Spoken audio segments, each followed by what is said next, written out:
यहाँ पर जो अजामिल है ये कौन थे? यहाँ पर सुखदेव गोस्वामी जो है परीक्षित महाराज के अनुग्रह पे एक कथा सुनाते हैं कि किस तरह से जो है, पहले बताते हैं कि जो व्यक्ति तपस्या करता है, जो व्यक्ति अपने विधि विधानों को फॉलो करता है, सारे नियम को फॉलो करता है, लेकिन फिर भी वो पतित हो सकता है। लेकिन अगर वो चाहता है कि वो पतित ना हो और बचा रहे, तो उसे किसी गुरु की शरणागति लेनी चाहिए या भगवान की शरणागति लेनी चाहिए, भगवान के नाम का आश्रय लेना चाहिए, जिससे वो बच सकता है ना। तो हमें ये शिक्षा मिलती है यहाँ पे इस कहानी के माध्यम से, किस तरह से एक बहुत ही एक शुद्ध वैष्णव था, ये ब्राह्मण था, ये भी पतित हो गया। तो यहाँ पर हम इसको समझते हैं इस कहानी के माध्यम से। तो कहानी क्या है जामिल की कथा में? कहानी ये है, यहाँ आता है छठे स्कंद के पहले अध्याय के 21वें श्लोक से मैं बता रहा हूँ। मतलब वहां से उन्होंने स्टार्ट कर दिया था पहले श्लोक से ही, लेकिन जो मेन कहानी है जो 21वें श्लोक से स्टार्ट होता है ये, उसमें बताते हैं सुखदेव गोस्वामी कि कानकुब्ज जो नगर था है, उसमें एक अजामिल नाम का ब्राह्मण था, जिसने क्या किया, एक वेश्या दासी से विवाह कर लिया। हाँ, और उस निम्न श्रेणी की स्त्री के संगति के कारण वो अपने सारे ब्राह्मण गुण जो है उसने खो दिए थे। तो हुआ क्या था, कैसे ये इसने खोया? तो एक बार की बात है, एक बहुत ही उत्कृष्ट ब्राह्मण था, ये सारे जो ब्राह्मण के जो गुण होते हैं इसमें सब कुछ विद्यमान थे। वो अपने मन और इंद्रियों को निग्रह भी करता था। हम्म। लेकिन एक बार जंगल में गया, वो अपने पिता की आज्ञा से जंगल की ओर गया था पूजा की सामग्री को एकत्र करने के लिए। तभी उसने क्या देखा कि एक जो चतुर्थ वर्ण का जो शूद्र है व्यक्ति है, जो एक वेश्या से आलिंगन कर रहा है, और उसको जो है एक गलत स्थिति में उन्होंने देखा, शूद्र को, शूद्राणी को।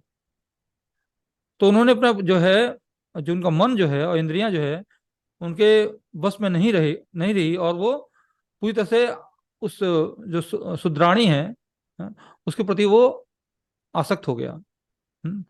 और उस शूद्राणी को अपने घर ले आया, और पहले वो काम कराता था अपने घर में उस वेश्या से या उस शूद्राणी से। लेकिन फिर धीरे धीरे क्या हुआ, वो उसी का चिंतन करने लगा।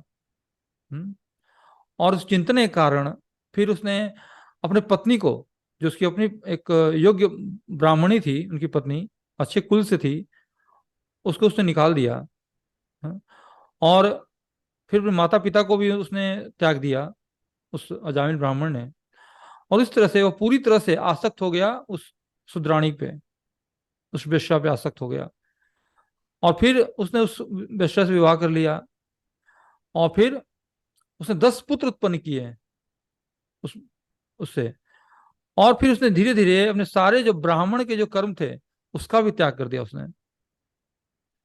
और फिर उसने कई लोगों को बंदी बनाकर या जुए के माध्यम से धोखा देकर, उल्टे सुलटे कार्य करके, लोगों को कष्ट पहुंचाकर वो धन इकट्ठा करने लगा फिर, और फिर जीविका चलाता था अपने घर का। हाँ, इस तरह से अपनी पत्नी यानी कि उस वेश्या का और अपने बच्चों का वो भरण पोषण करने लगा। इस तरह से वो क्या हुआ, वो घृणास्पद जो पापपूर्ण कार्य है, हाँ, उसमें उसका समय बीतने लगा फिर। हम्म, इस तरह से बीतते बीतते जो है 88 वर्ष बीत गए। वो वृद्ध हो गया। लेकिन उसको अपने छोटे पुत्र से बहुत आसक्त था वो, जिसने उसका नाम उसने उस पुत्र का नाम नारायण रखा। और जो पुत्र था वो भी बहुत लाडला था अपने माता पिता का। और वो उसको, अपने पुत्र को याद करता, उसकी तोतली बोली को, उसकी भाषा को याद करता। और धीरे धीरे क्या हुआ, उस पुत्र के प्रति भी उसकी आसक्ति जो है बढ़ने लगी। वो उसकी क्रीड़ाओं को का आनंद लेता। हाँ, उसके बालपन में जो वो क्रीड़ाएं करता था बालक, वो उसका आनंद कर लेता वो। इस तरह से वो नारायण नारायण पुकारता। कुछ भी बोलना, उसको कुछ खिलाना हुआ, पिलाना हुआ, हाँ, तो उसको बार बार वो नारायण सबसे पुकारता था। और फिर ऐसे करते करते उसका जो है समय आ गया, उसका मृत्यु काल उसके सर पर आ गया अजामिल के। और फिर उस मृत्यु काल में भी अपने पुत्र के बारे में ही सोचने लगा। तब अजामिल के पास तीन भयानक यमदूत आए वहां पे, जिनका क्या था, शरीर बिल्कुल टेढ़ा मेढ़ा था, भयानक था, मुख टेढ़े थे, और शरीर पे रोए थे, खड़े थे, और हाथों में रस्सियां लिए हुए थे, यमराज के दूत। और यमराज के धाम यानी कि यमपुरी ले जाने के लिए आए थे वो। जब उन्होंने देखा उन यमराज के दूतों को, तो वो बिल्कुल विमोहित हो गया, डर गया, और आंखों से उसके आंसू भर आए। और उसी वक्त उसने जोर जोर से नारायण के पुत्र नाम का उच्चारण किया, अपने अपने पुत्र को पुकारा उसने। और जब विष्णु दूतों ने जब देखा कि ये उनके स्वामी का नाम पुकार रहा है, तो तुरंत वो भी प्रकट हो गए साथ साथ वहां पे। और उन्होंने उनको सावधान किया, यमदूतों को, कि आप इसको नहीं ले आ सकते हैं, क्योंकि इसने अंत समय में नारायण का नाम उच्चारण किया है। और उनको मना करते हैं साहब स्पष्ट रूप से कि अगर कोई नारायण का एक बार भी उच्चारण कर ले, तो मुक्ति के योग्य हो जाता है। तो आप इसको नहीं ले जा सकते हैं, या ऐसा कोई प्रयास मत करो इनको ले जाने का। ठीक है, ये यमराज के दंड का भागी अब नहीं है। तो उनमें बहुत ज्यादा तर्क वितर्क होता है यहाँ पे। और फिर विष्णुदूत जो हैं बताते हैं उसको, यमदूतों को, कि अगर कोई परिहास में भी, या संगीत में मनोरंजन के माध्यम से भी, उपेक्षा के भाव से भी अगर कोई भगवान का नाम ले लेता है, तो शास्त्रों के अनुसार जो विद्वान ब्राह्मण होते हैं वो भी इसको स्वीकार करते हैं कि वो जो है पापों से मुक्त हो चुका है ऐसा व्यक्ति। अगर कोई व्यक्ति दुर्घटना में दुर्घटना का शिकार हो जाता है मान लीजिए, या चलते फिरते गिर जाता है, उसकी मृत्यु हो जाती है नाम लेते लेते, तो भी वो यमलोक को प्राप्त नहीं होता वो। और इसने तो निरपराध रूप से भगवान का नाम लिया है।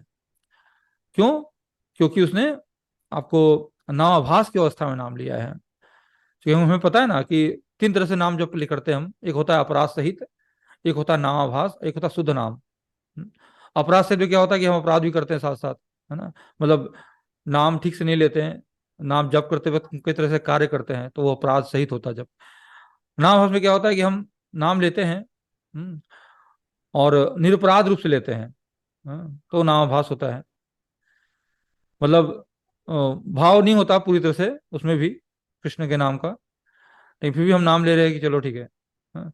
एक होता शुद्ध नाम जप, जिसमें हम भगवान का शुद्ध नाम लेते हैं और भगवान को पुकारते हैं एकाग्रचित होके ना, तो शुद्ध नाम जप होता है। और कई ऐसे भी हमारे पाप होते हैं जो सुप्त पाप होते हैं, जैसे कि अजामिल के केस में हम देख सकते हैं। उसके पाप क्या थे? सुप्त थे। जब उसने देखा उस शुद्राणी को, तो उसके पाप जो है जाग गए। क्योंकि क्या होता है, जो ब्राह्मण होते हैं, या जो उच्च वर्ण के होते हैं, वो अपनी इंद्रिय तृप्ति के लिए, मान लो उनकी इच्छा भी हो, तो अपने वर्ण में वो कार्य वो नहीं कर पाता। कुछ सामाजिक ऐसी व्यवस्था के कारण, कि सामाजिक उसकी निंदा न हो, इस वजह से नहीं कर पाता। लेकिन ऐसे लोग अगर उनमें मन में कोई ऐसी इच्छाएं हैं, तो जब देखते हैं कि कुछ उनको ऐसा मौका मिल रहा है ना, एकांत की अवस्था है, तो कुछ गलत कार्य उठा लेते हैं, अगर वो इच्छाएं सुप्त हो तो इसी सुप्त इच्छा के कारण जो है अजामिल भी पथभ्रष्ट हो गया। अब ऐसी सुप्त इच्छाओं को दूर कैसे किया जा सकता है? तो ऐसी जो सुप्त इच्छाएं होती हैं, वो हम वैष्णव सेवा से कर सकते हैं। क्योंकि सुखदेव गोस्वामी बोलते भी हैं इसी स्कंद में, पहले इसी स्कंद में, कि अगर किसी के कोई अच्छा, मान लो कोई किसी ने पाप कर लिया और वो पाप से मुक्त होना चाहता है, तो शास्त्रों में वर्णन है कि किस तरह से प्रायश्चित किया जाए और अपने पापों का समन किया जाए, है ना। और यानी कि तपस्या की विधि अपनाई जाए, भक्ति की विधि विधान के अपनाया जाए। या शास्त्रों में कई कर्म कांड के विषय भी हैं जिसके द्वारा माध्यम से हम पापों का समन कर सकते हैं। लेकिन इससे सुप्त पाप जो है वो नष्ट नहीं होते हैं, है ना। सुप्त पाप को नष्ट करना होगा है अगर हमें, तो हमें किसी शुद्ध भक्त की शरण लेनी पड़ेगी, उसकी सेवा करनी पड़ेगी, और उसकी जो आज्ञा है उसको हमें एज इट इज फॉलो करना पड़ेगा, तब जाके वो सुप्त पाप भी नष्ट होंगे और भगवान के प्रति निष्ठा बढ़ेगी तब हमारी पूरी तरह से। नहीं तो क्या होता है कि अगर हम अपने बल पे करते हैं कोई कार्य, तो क्या होता है कि जो पाप है ना वो पूरी तरह से नष्ट नहीं होते हैं। वो लगता तो है सूख गए, नहीं, जैसे ही इंद्र तृप्ति की हमें मिलती है कोई ऐसा माहौल, तो वो फिर जो है खरपतवार जीवंत हो जाते हैं, है ना, फिर बढ़ने लगते हैं। तो अगर उसका विनाश करना हो हमें, तो हमें शुद्ध भक्त की सेवा करनी पड़ेगी, शुद्ध भक्त के चरणों का आश्रय लेना पड़ेगा और उनके अनुसार हमें कार्य करना पड़ेगा भक्ति में। और भगवान भी तभी ऐसे जो भक्त को स्वीकार करते हैं जो उनकी दास की सेवा करता है। हमने चर्चा पिछली बार ही कर चुके हैं हम कि किस तरह से अगर हम हमें किसी को अ, खुश करना हो, मान लो किसी परिवार में हम जाते हैं, अगर हम किसी उसके बच्चे को पुचकारते हैं या उसके कुत्ते को पुचकारते हैं तो मालिक खुश हो जाता है ना। उसी तरह से हमें भी अगर भगवान के जो शुद्ध भक्त हैं कोई और उनकी सेवा करते हैं तो भगवान खुश हो जाते हैं कि हाँ ये व्यक्ति सही है, शुद्ध भक्त है, उसकी सेवा कर रहा है ये। तो फिर ऐसे जो व्यक्ति है उसको स्वीकार कर लेते हैं भगवान। तो इस तरह से हमें ध्यान रखना है कि जब भी हमें जप करना है तो हमें पहले किसी वैष्णव का आश्रय लेना है और फिर भगवान का शुद्ध नाम का जप करना है ना। हमें अपराध सहित या नामाभास नहीं करना है, क्योंकि नामाभास से भी हमें मुक्ति नहीं मिलती।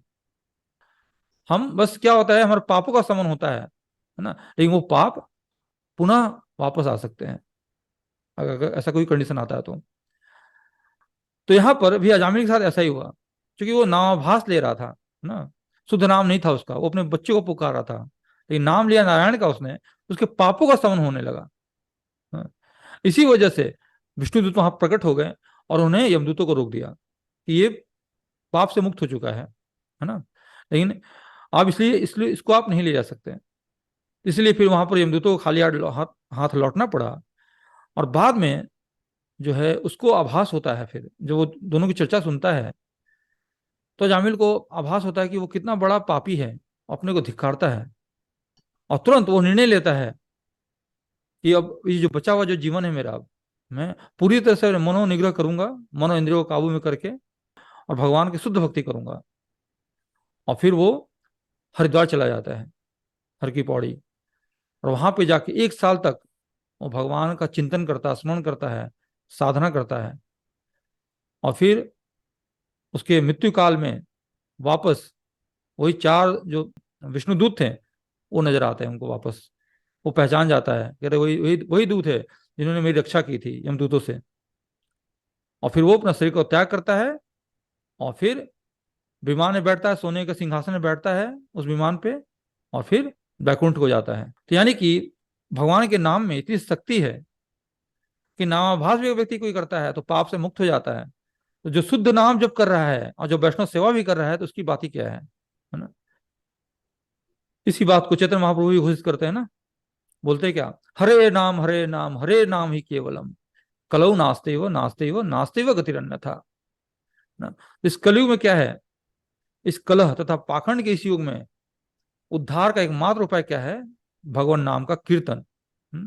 इसके अलावा अन्य कोई उपाय नहीं है, अन्य कोई उपाय नहीं है, अन्य कोई उपाय नहीं है। 3 बार ये इस बात को पुख्ता रूप से प्रमाणित करने के लिए जोर देते इस पे। हमें इस कलयुग में केवल हरि नाम लेना है, हरि नाम का जप करना है, तभी जो है हमारे पापों का समन हो सकता है और हम अपने लक्ष्य को प्राप्त कर सकते हैं।